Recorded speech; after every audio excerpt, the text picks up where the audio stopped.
ഇന്ന് ഡിവൈഎഫ്ഐയുടെ സംസ്ഥാന സെക്രട്ടറി എന്നെ പറഞ്ഞത് ഇപ്പോഴും പൂർത്തിയാകാത്ത വീട്, കൈമാറ്റം ചെയ്യാത്ത വീടിനെ കുറിച്ച് എന്തിനാ ആക്ഷേപം? അപ്പൊ പിന്നെ നിങ്ങൾ അന്ന് എന്തിനാ താക്കോല് കൊടുത്തേ? വല്ലവരുടെയും കസ്റ്റഡിയിലിരിക്കുന്ന വീടിന്റെ താക്കോൽ ഈ പാവങ്ങൾക്ക് കൊടുത്ത് പറ്റിച്ചെന്തിനോ? വിഷുവിന് മുമ്പ് കൊടുക്കുമെന്ന് പറഞ്ഞ് ഭൂകമ്പത്തെ അതിജീവിക്കുമെന്നാണ് നിങ്ങൾ പ്രഖ്യാപിച്ചത്. മഴവെള്ളത്തെ അതിജീവിക്കാൻ പറ്റുന്നില്ല. അപ്പം നമ്മൾ ചോദിക്കണ്ടേ, ഇനി സർക്കാർ ഇതൊക്കെ ചെയ്യുന്നുണ്ടല്ലോ എന്ന്? ആരാ സർക്കാർ? സുരേഷ് കുമാറെ, നമ്മൾ നാട്ടുകാരെല്ലാവരും കൂടി കൊടുത്തിരിക്കുന്നത് 774 കോടി രൂപയുടെ നോട്ടക്കാരൻ. അതനുസരിച്ചിട്ട് ഈ പാവപ്പെട്ടവർക്ക് 410 വീട് വെച്ച് കൊടുക്കാനുള്ള ഇതിന്റെ നോട്ടക്കാരൻ മാത്രമാണ് സർക്കാർ. അല്ലാതെ സർക്കാർ എന്ന് പറഞ്ഞാൽ AKG സെന്ററിൽ ബക്കറ്റ് വീട് കിട്ടുന്നതിന്റെ വീതം വെച്ച് പാവങ്ങൾക്ക് സംഭാവന കൊടുക്കുന്ന പരിപാടി ഒന്നുമല്ല. ഇത് നാട്ടുകാരുടെ സംഭാവനയാ, സോഷ്യൽ ക്യാപിറ്റൽ. അതിന്റെ അർത്ഥം ഒന്ന് പഠിക്കുന്നത് നല്ലതാ.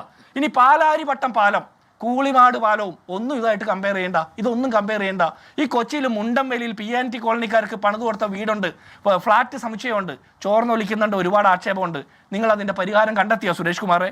ഈ തൊടുപുഴയിൽ ലൈഫ് മിഷൻ പണിതുയർത്തിയ കരുമണ്ണൂരിലെ 42 കുടുംബങ്ങൾക്ക് പണിത് കൊടുത്ത ലൈഫ് മിഷന്റെ ഫ്ലാറ്റ് സമുച്ചയം 2023 കൊടുത്തു, 25 മഴയത്ത് ചോർന്നു. എന്ത് നടപടിയാണ് സ്വീകരിച്ചത്?